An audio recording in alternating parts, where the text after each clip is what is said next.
OBS. Okay, here we are. We could stream live on Twitch. For the people that are away, you could go to my Twitch channel. But I think just having it recorded forever after will be sufficient on YouTube. Just a little bit not asynchronous instead of synchronous, I guess.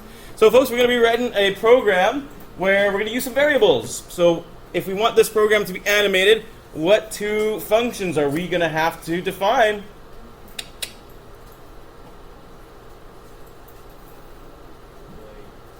Yeah, void setup and void draw.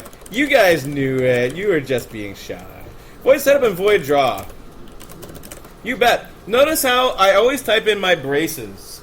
I close my brace whenever I open one. There's a great XKCD comic about that. I should put it up here.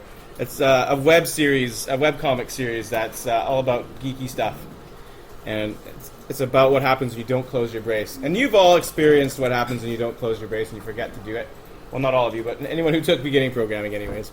So there it is. We're going to have void setup and void draw. This means we have all the apparatus, all the things in place for creating animation, because draw gets called at the frame rate and will keep happening over and over and over again. If we make changes inside of the draw function, then it will see the changes reflected in each new drawing that happens every frame. So I'd like to make a little program in a window. So I'm going to use the size function.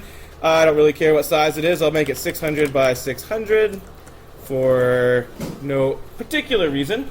And then I'm going to make it so that it draws lines from the center of the screen to the mouse. And this is where we're going to see our first built-in variables. And then after that, we're going to make a different program for making our own variables, because you'll see they're pretty useful. So I'm going to make a line. Hey, do you guys think you can do that? You can make a program right here. It's one line of code. It starts with a word line, and it would be drawing a line that goes from the center of the screen to the mouse's coordinates. And I'll just let you know, in case you've never done this before, the name of where your mouse is, the variable is mouse X and mouse Y. Notice how they turn pink. That means they are built-in secret variables. Give it a try. I'll give you guys just like 20 seconds to see if you can make it happen. If you can't, that's okay, because that's what we're doing the review for. All the people on YouTube can follow along as well and try right here. If you got it going, fantastic. If not, let's do it together. So remember how the line function works? In all functions, generally, you put the parentheses and then a list of the parameters. For line, it's two sets of XY coordinates. Beginning point and an end point, and then it will connect the dots with a line. So I'm going to say 300, 300 for the center, and then mouse X, mouse Y. So a variable can take the place of a number inside of a parameter or inside of any mathematical expression. You can just put the word mouse X, and it will be whatever the mouse's X coordinate is during that frame. And if I was to run this program, we would get this program here. Woo! And this is, again, going to be released with my manga drawing suite, because we're going to make it so that it is what happens when the hero. No, this is what happens when the girlfriend finds out that the main character, the brooding main character, has been talking to some other girl, and then her face is like in the middle of that, and she's like screaming, and there's like a teardrop and stuff like that. That always happens in manga. So there we go. We're gonna have our manga drawing program. So what's happening? Well, again, it's every frame is drawing that line. It goes from the center to the mouse's X and Y coordinates. You can make some fun little ripples and have fun with that. I don't know. It's a kind of fun program, but mostly I wanted to remind you about variables. So, variables can go in any place, and they can be all sorts of different things. We'll come back and talk about the keyboard variables coming up, but I want to use some custom defined variables for us before we go much further. So let's make a program where it has a circle that traverses the screen, some epic circle that journeys across the screen from one side to the next. boldly going where no ellipse has gone before. I'm going to make a new program. You know, if you have already started typing void setup and void draw, you know you are a veteran of processing. Because pretty much every program we're going to write this year is going to have those things in it. So, again, we'll make a window. Let's put in size 600, 600 again. And let's give it a... Should we give it a background? Yeah, whatever, it doesn't matter. We'll leave that for the draw function. Okay, so I want to make it each frame move a little bit. It's going to start on, say, the left-hand side of the screen, and it's going to move every frame just a little bit and slowly make its way across to the right-hand side of the screen. So we're going to need to remember where it was last frame so that we can make it move to the next position. So that's where we're going to use a variable.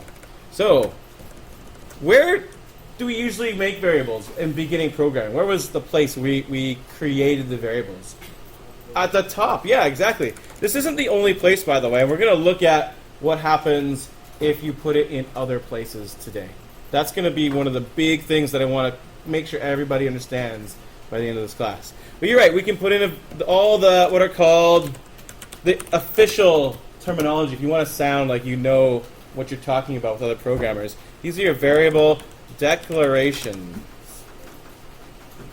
What the heck is that? So a variable declaration is where you give a name and a type, or you give a you give a variable a name and a type.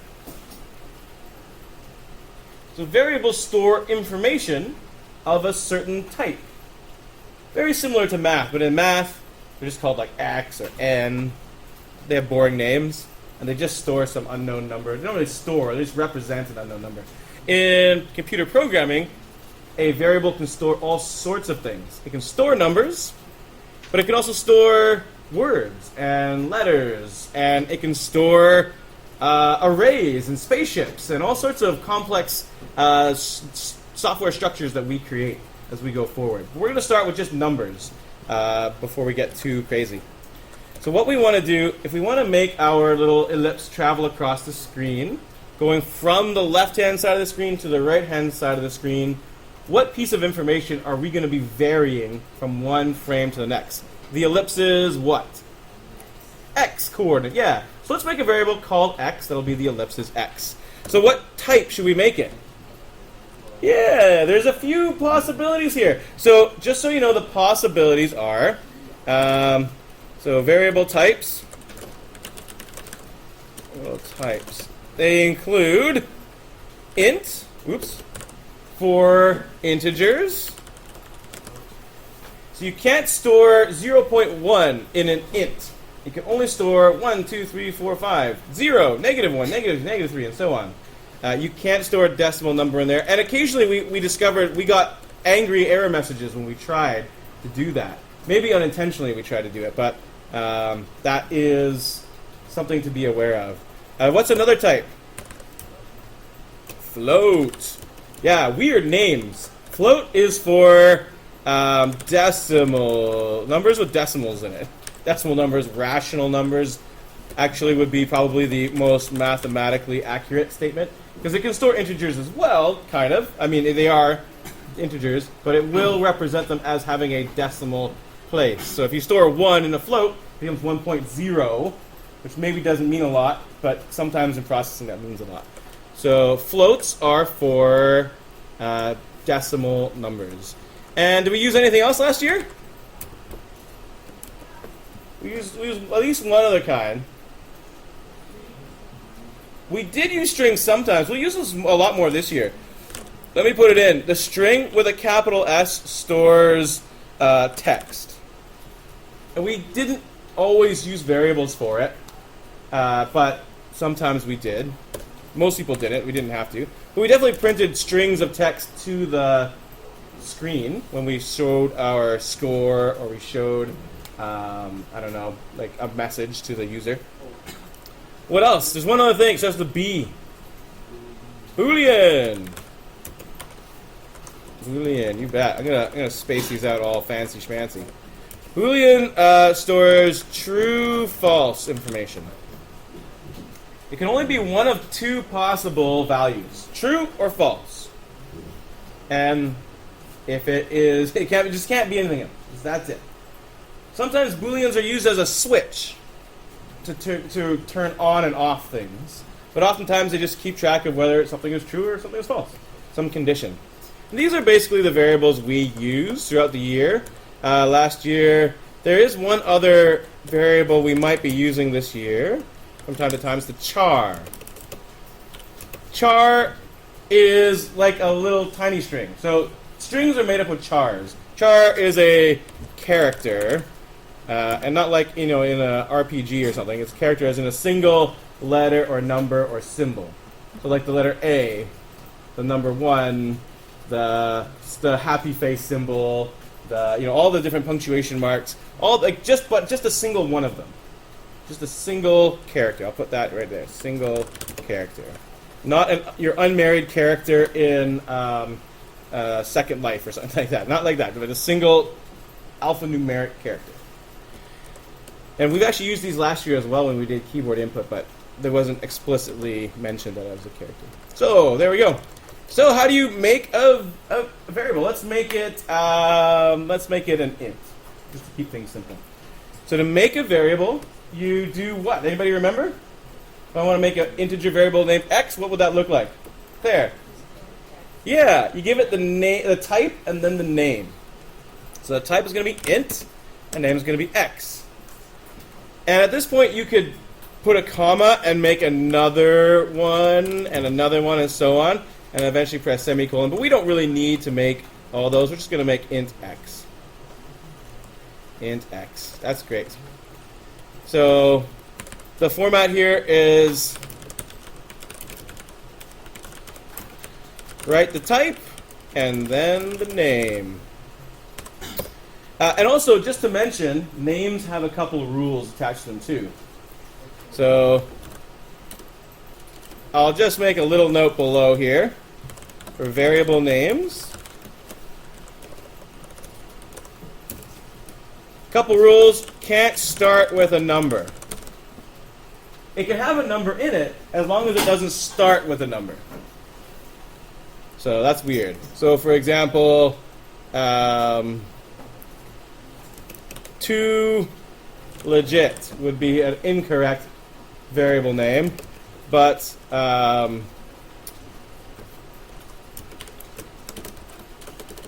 that is bad. But you could totally do something like x3. That's okay. The number just can't be at the front.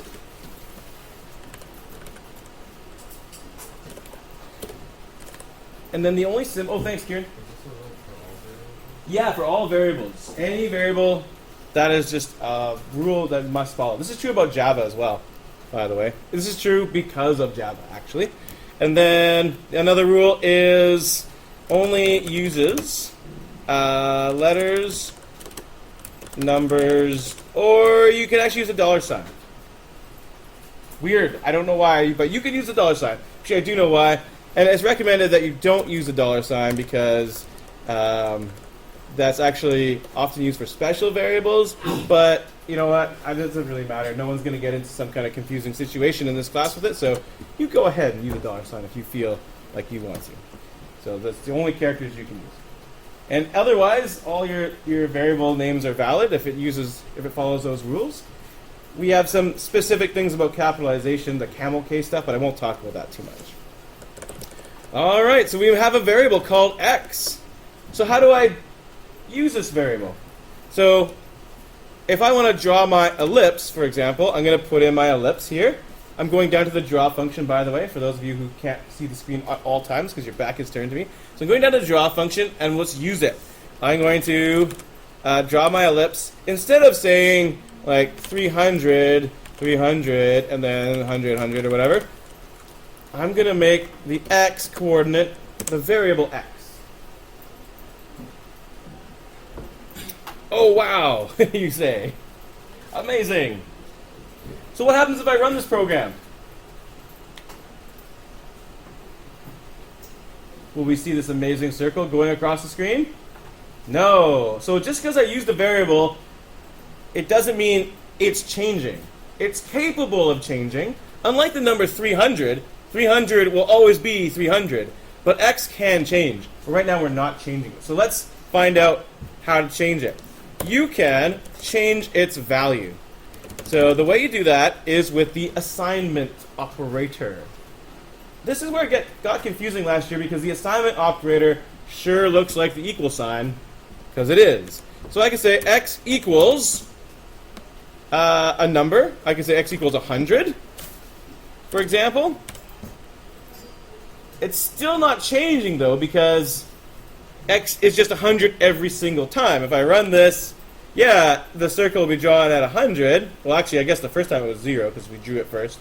Then it's 100. Wow, but now it's not changing anymore. It's just stuck there.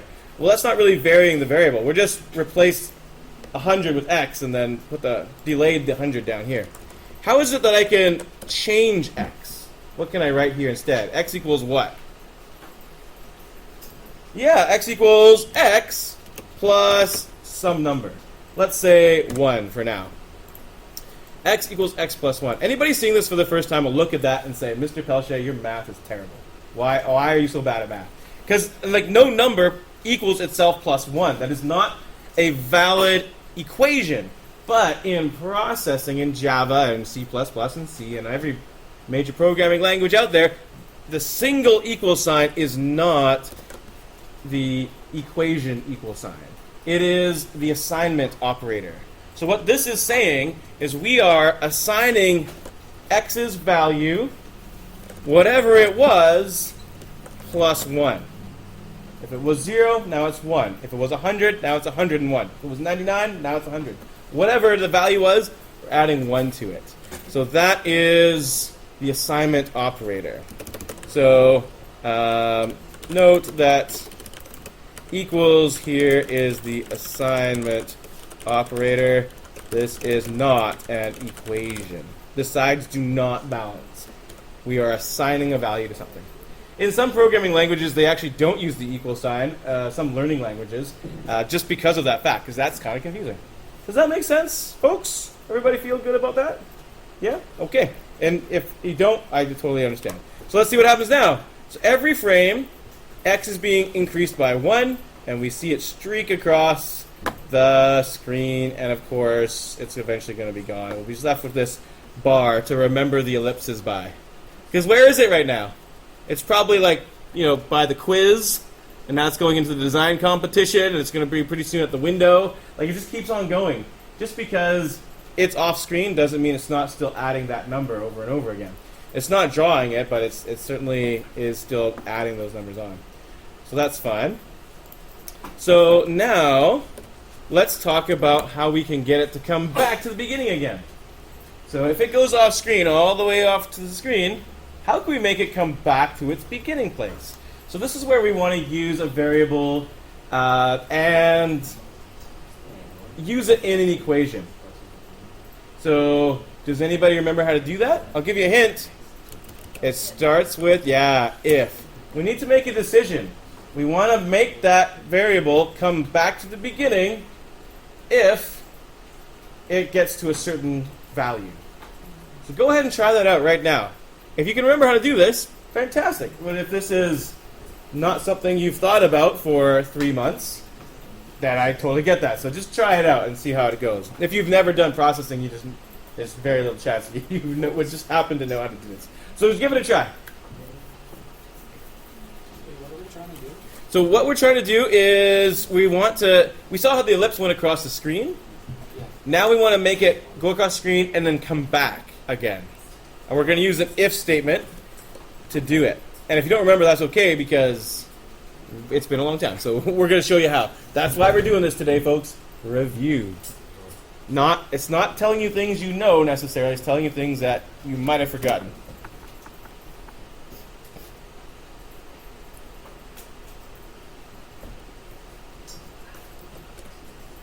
Okay. So you've probably got it. or you're stuck at this point. So I'm going to show you the answer. So this is an if statement. Notice how it turned green? So green is one of those keywords in Java. If it turned green, then you know it is a special word in Java. Oh, actually, I forgot. There's actually one other rule about variable names. It can't be a reserved word like if. You can't make a variable called if. If is already used. Void is another reserved word. All the reserved words in Java you can't use. While, all those things we saw before. There's a whole list of those kind of things. But you can capitalize I. Yeah, that's true because it's case sensitive. So if you want to really mess with yourself, then you can capitalize the reserved words and see while as a variable and such. I recommend just never using them at all. So that's another rule. So yeah, so if, basically the way an if statement works is a way of making a decision. We are going to ask a question. If the question's answer is true, it'll run the code we put after the if statement. If it's false, it will not run the code that happens after the if statement. So let's decide what our question's going to be. So let's make an equation. We want to say, hey, if the circle's gone off the screen, we need to move it. So how do we know if the circle has gone off the screen? If x is greater than, yeah, just like in math, you can do greater than. You can do less than. You can do equal to. Equal is double equals. That's the equation equal sign. We'll come back to that. I'll make a note of those things in a second. But right now, greater than. We want to talk about greater than. This is greater than or equal to, by the way. I'll make a whole list of these so you can type them down. So if x is greater than what? 600? Yeah, we can do 600. It'll be a little bit of a poof effect when it gets there because it's the center of the circle that is drawn at x. So when the center gets to 600, then we'll reverse it. So then what do you do with an if statement? Well, you put a brace. And when you make an open brace, you immediately type the close brace. So this brace here is creating a new block of code. And that block of code will be all of the code that runs if x is greater than 600. If x is not greater than 600, like if it's equal to 600 or anything less, then all the code that goes in those braces there will not run. And this is how programs make decisions. They ask questions, and that branches off into doing code or not doing code. So what is the code we want to do? We want to get x back to the beginning, so we'll just say x equals 100. Remember, we're assigning it the value 100 here. Sorry, 100? That's not the number, that's 0. So let's try that again. We're going to set x back to 0 again.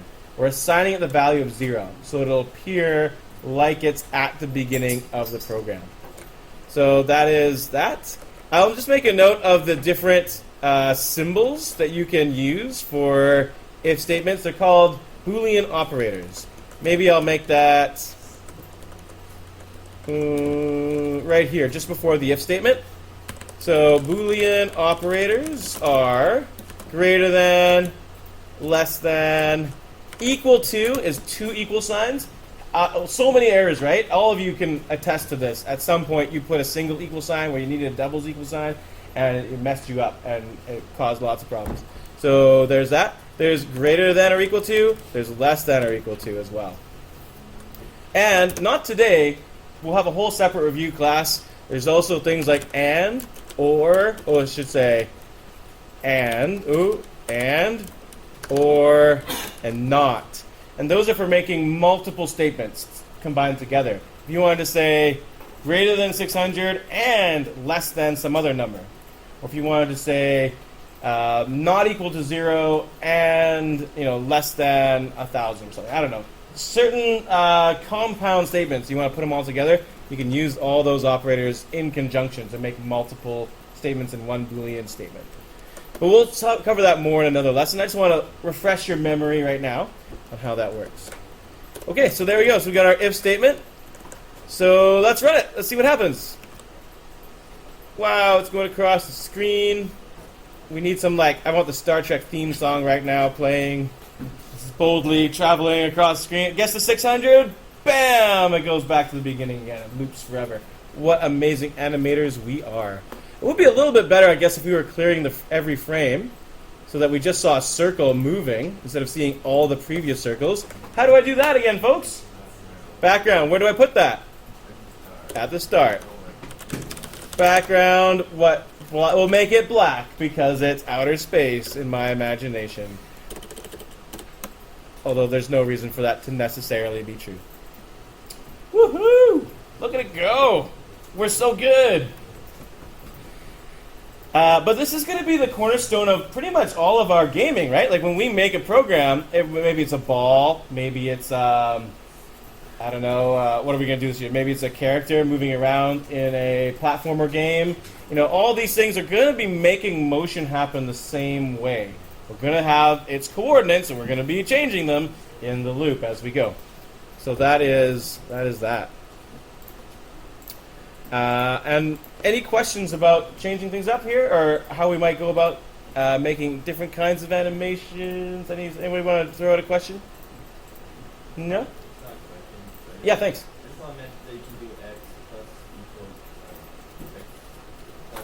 Yeah, there's actually a whole bunch of ways of doing this. You guys want to see a couple more? So x equals x plus 1.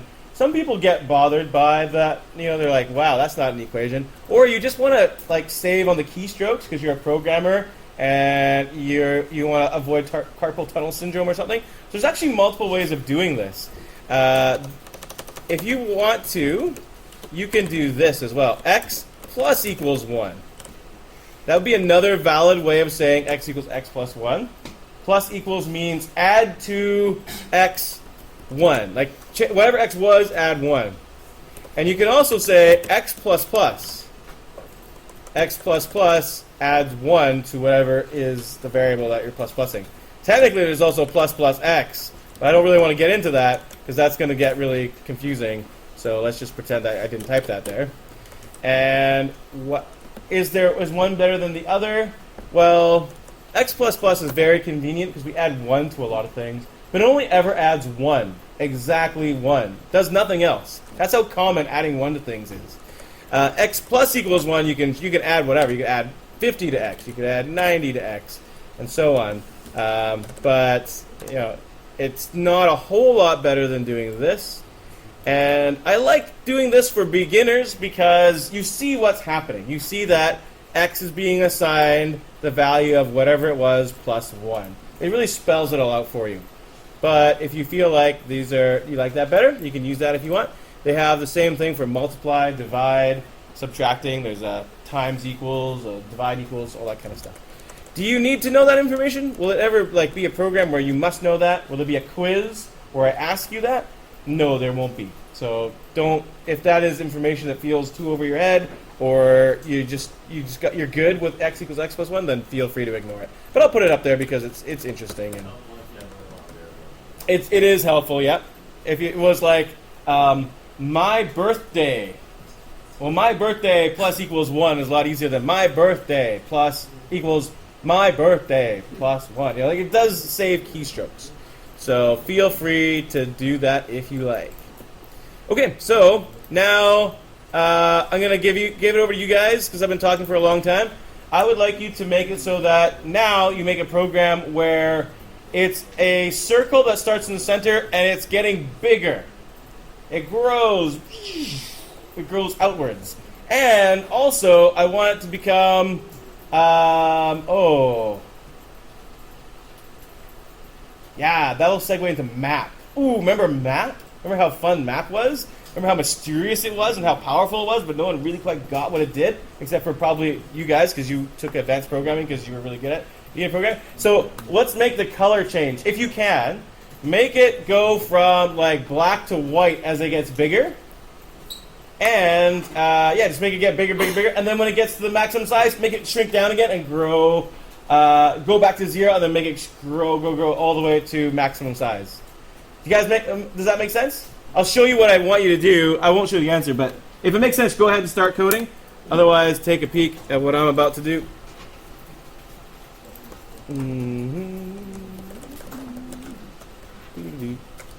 I'm actually recording the answer right now, actually, I just realized. I closed the projector, but the projector isn't the answer, but whatever.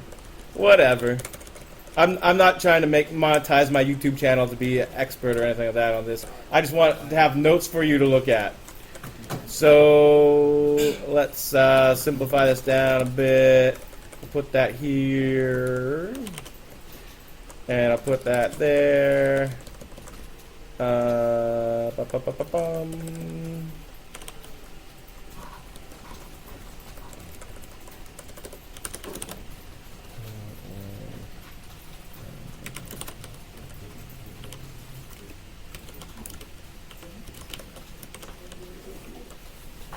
Oops, and then I forgot a parenthesis. Oh yeah. Oh wait, I didn't go far enough.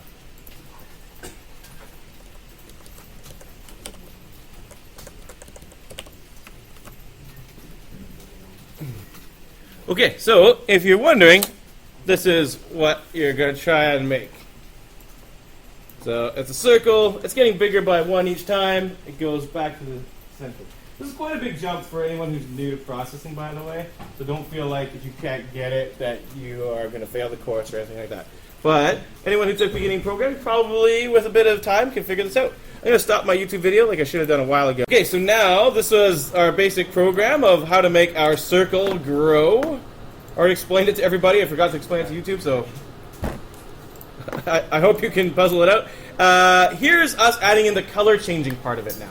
So if I want to change the color, I'm going to make a new variable for that. And I made it a float. And the reason I made it a float, a decimal number, a rational number, is because I'm going to use something called map. And map needs floats. So that's the reason. So a lot of you probably did something like putting in a fill here. And you filled with your variable.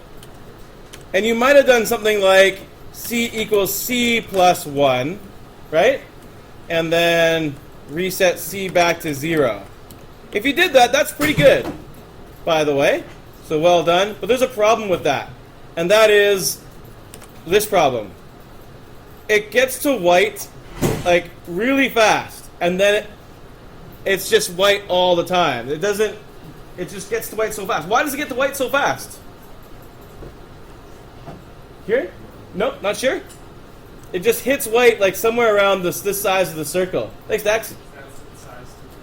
Yeah, when the diameter gets to 255, then that's the color of white, right? So I'm going up by 1 every time. So then when C gets to 255, it's done. I can make it 256, 257, and so on, but that's just going to be read as white. And if you're interested, and this is actually really useful information everyone should know about, there's the print and print line statements. Print and print line let you look at the values of the variables while it's happening. You guys remember print line? So I can print line R, and I can print line C. And guess where that information shows up? It shows up in this black space down here. This black space is called the console. And so anything you print out will show up down there while it's running. So if I can run this program, I can see the values as they're coming out. The one with the decimal place is the value for the color. And so we see that it got to 255 early on. It resets, and we can kind of keep our eyes on what's happening there. So that's not perfect. We'd like it to get to white right at the very edge. So how do we do that? So the answer is we're going to use something called map. And we used map when we did sliders, and we used map when we did transparencies and all sorts of stuff. So here's how the map function works. So instead of adding by 1, we're going to make C a dependent variable that completely is controlled by R. And we're going to map the value of R onto C. So here's what it looks like. I'm going to map, that's the name of the function, R onto C. So C is equal to the map of R. And what you do now is the next two parameters is the range of numbers that R has. So what's the range of numbers in R? What do I range between? What's the smallest number R is ever in this program? 0, yeah. So it goes from 0 to 600. Yeah, that's the whole range of R. And then I want to map that into a new range. And the range that I want to map it to is 0 to 255. So that's what you put here. So if this wasn't, I think I'm going to just ignore YouTube for a second. I'm just going to draw on the whiteboard what's going on with the map function. Sorry, YouTube. So it's not perfect. Oh, there's all this stuff under here. My hand, we'll erase it. Okay, so I'm going to use a marker to draw it. So this is, I got to press enter so I have more room. This is the worst YouTube video of all time. So this is, I'll say maybe mapping from. We're mapping from this variable, and we're mapping to this variable.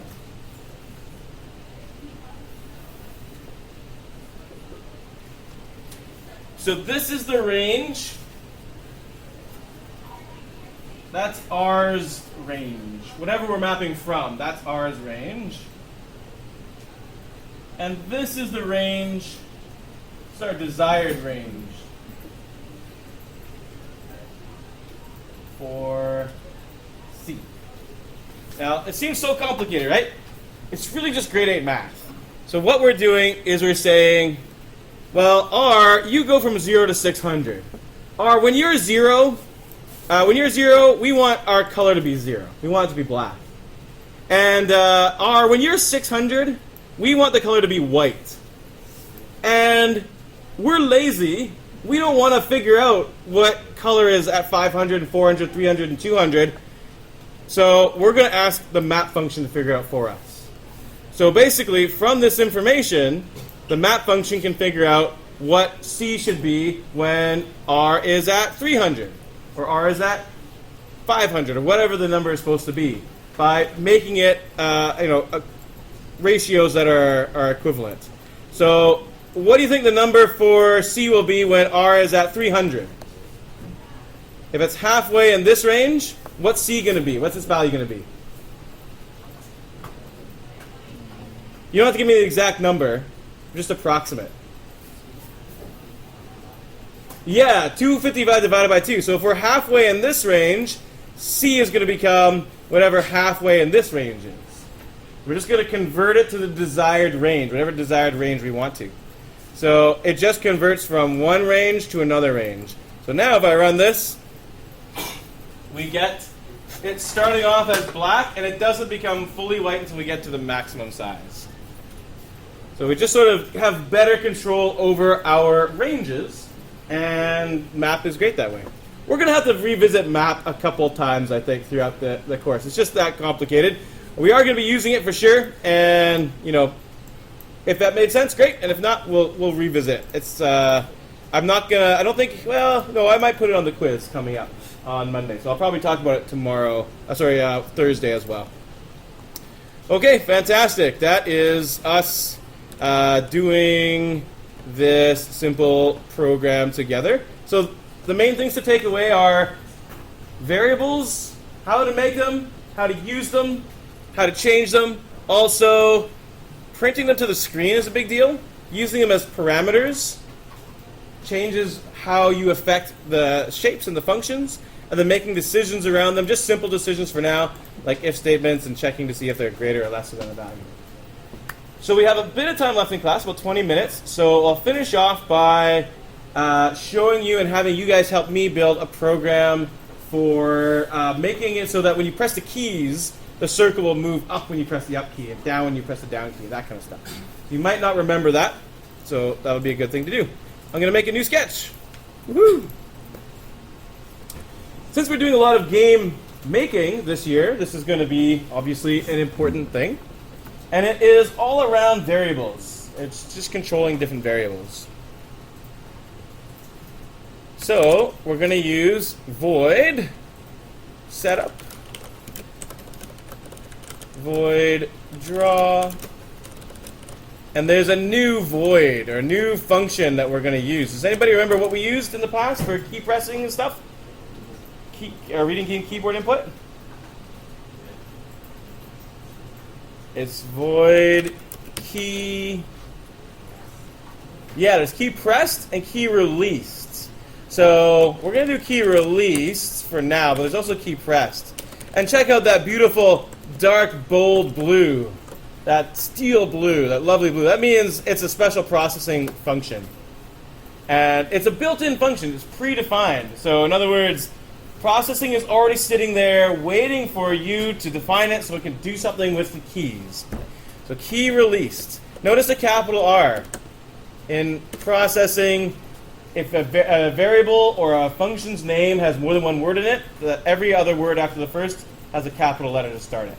So watch out for that. If you type in key released without the capital R, it's wrong. It doesn't know what to do with that. So watch out for that. So what we're going to do now is we are going to ask, sorry, I should start with saying key released gets called anytime you let go of a key, which implies at some point you must have pushed it down. So it will get called, and in this part of the program, you can handle what different keys do in your program. And you can do that with an if statement. And you can ask processing, hey, what key was released anyways? So you can say if, and do an if statement. And then guess what the key variable is called that stores the name of the key that was released? Do you remember what it was? Well, actually, key code can be used. Oh, wait, some of you are using processing 2. Isn't that true? Is that true? Anybody using processing 2 right now? Yeah. So key code will be something you might have to use. Right now, if you're using processing 3, I'll just simplify it right now to do processing 3 stuff, but we'll get you up and running for processing 3 in a bit. You can just use the word key. And check it out, it turned pink. Just like mouse X and mouse Y, that means it's a built-in variable. And the information key stores is what key was just released. So we can ask, after this, if this function is getting called, it means a key was released. So now we can make an if statement to ask which key was released. And the way we can say that is by saying if key equals, notice that double equals because we're asking, a question here. We can say if key equals, say, up. That's the name of the up key, the up arrow. If key equals up, we can do something. If key equals down, one? Nope, down. We can do something else. This isn't valid code, by the way. I'll fill in these dots, but this is the basic structure. If key equals left, if key equals right, we can do things based on us asking those questions.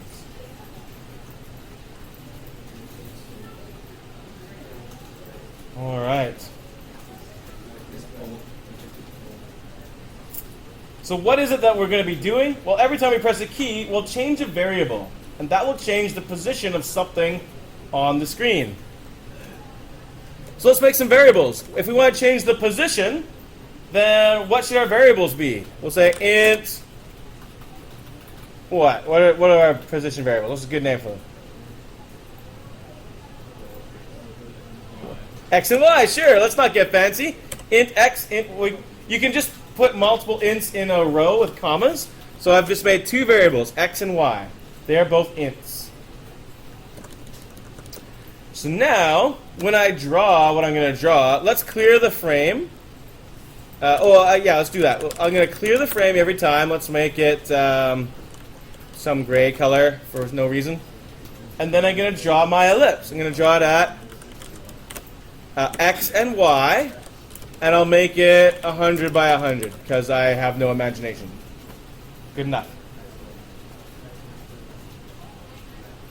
So we're missing a couple things. I'll let you guys type this down, and then I want you guys to help me fill in the blanks here. What are we missing? So think about that as you finish typing stuff up. And raise your hand if you know something that we're missing. Thanks, Claire. Yeah, we don't have a value. Technically, ints have a default value.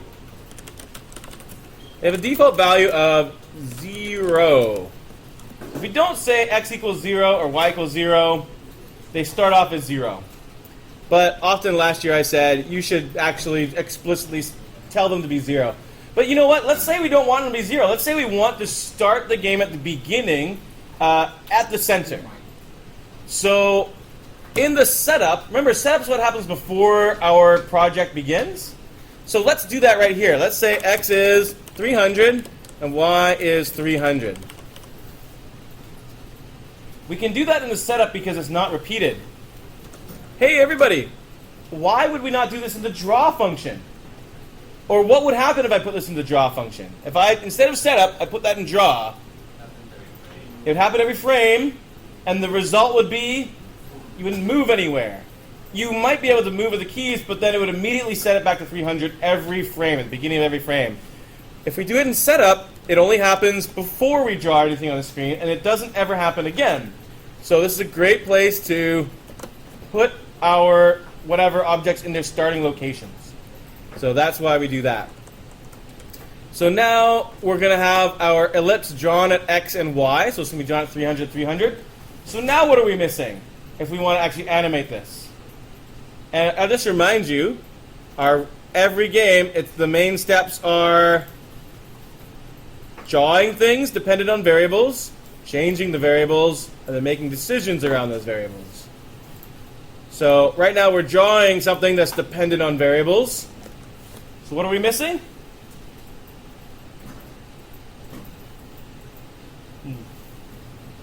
You guys are so shy.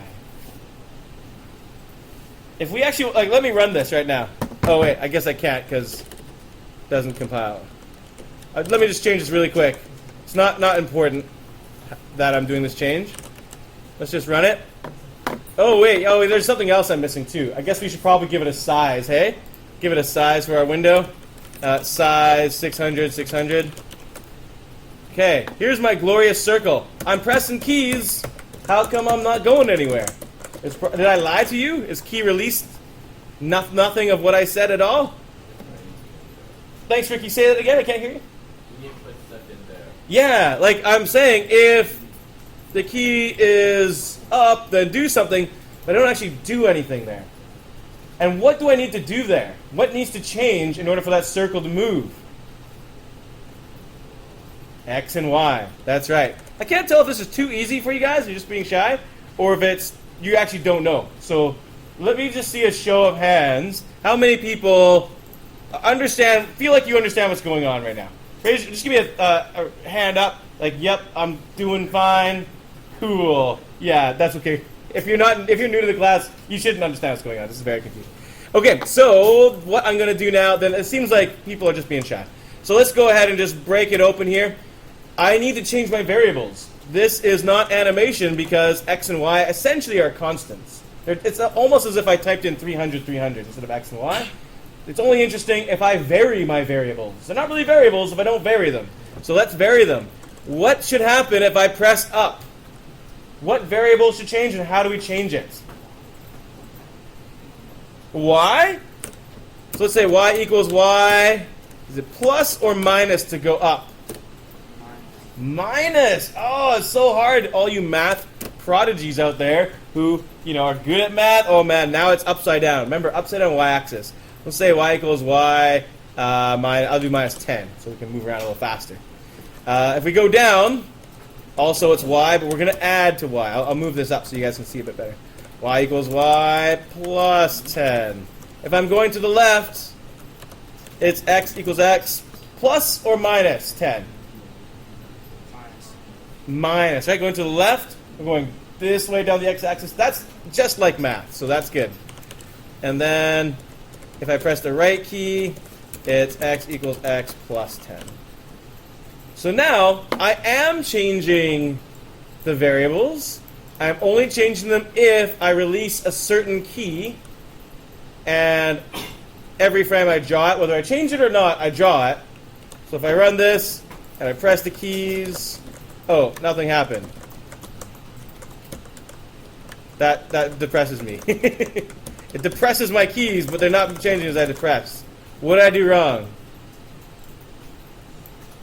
I'm not seeing it personally. This is a great example of what do you do when you have a problem. So I actually don't know what I did wrong. It could be a minor thing. It could be key code. I could have messed that up. But what I'm going to do is show you a bit about how I might solve this problem. So I'm going to use print to figure out what the heck I did wrong. My first question is, Well, is the keyboard even working? Like, I don't know. I can't see anything. So what I'm going to do is I'm going to put a debugging statement in here. This is entirely, you guys don't even have to type anything down right now. Just listen and watch as I try and solve this problem. I'm going to try and print something out. I'm going to print out exclamation mark. So this should happen if I release a key, any key. And I'm going to watch down here to see if I see that. And I encourage you guys to do similar things when you're stuck and you're waiting for me to come over to help you. Or David to come over and help you. So now I'm going to look to see if I get a little mark. And yeah, I do. Look, I'm getting exclamation marks. So I know that function's being called. So now what's the problem? So my next question is, I know the function's working. Key release does what I promised it would do. So now I want to see if this statement happened. Am I changing Y? Thanks, Jenny. Okay, great. So I'll change that later on, but I still want to go through my thought process. So now I want to see, well, is this code actually happening when I press the up key? So I'm going to put the print statement inside of the if. And now I'm going to go and press the up key and see what happens. So I'm going to run it. And look, I'm pressing up key and nothing's happening here. So that means that something's wrong inside of this statement. It's not actually working. So it turns out it's not key. It's key code. I failed. Key is when you want to use like the alphabet. I got it mixed up. If you want to use like characters that don't have keys that don't have a character attached to them, then use key code. So use print statements whenever you get stuck. If you get stuck and you're not sure where your problem is, print out like just random characters to see what's going wrong, and that way you can narrow in on what's your actual problem. If I run that, now if I press the keys, my little circle moves all over the place. It's not really very smooth movement, and we can do better things than this. We can start by changing key release to key pressed. And that way, oh, it has the key refresh rate problem, but it'll move more smoothly now. It's still not perfect, but it's starting to move around. So it's starting to look pretty good. We're moving things around the screen with keyboard. Wow, exciting. Okay. So, any questions about any of the variables we used today, or making things work with the keyboard to move things around? No questions? Fantastic. So, we don't have a lot of time left in class. It's less than 10 minutes. About 9 minutes. So, what I'm going to ask you guys to do is make a little bit of a change here. I would like to make it so that instead of, I think it's just too hard to explain in 9 minutes. I think we'll keep it simple. Let's make another key to change the color inside of the circle. So maybe you could press, I don't know, what would be a good key to change the color of the circle? C? Sure. It starts changing the color of the circle. Make another key that changes the size of the circle as well. I don't really care what keys. You guys can come up with good keys. But add in some additional keys for changing other properties of the circle. Make a grow shrink set of keys. Make a change the shade of the color of the circle key as well. And by the way, when you go to do something that's a character, that's when you use if. So if you that's when you use key. So you can say if key equals, say, the C key. That's how that would look. That's not when you use code. Code is only when you have a key where there's no like arrow character to use. I can't type arrow on the keyboard, so they use key code instead. But you can type C, so use C if you want to use C. You don't have to use C. So try and make it so you can change up other properties of the circle, like its shade and its size, and that's how we'll end class. If you don't get it, then next class we'll look at it together and see what the answer is. I think I'm still recording.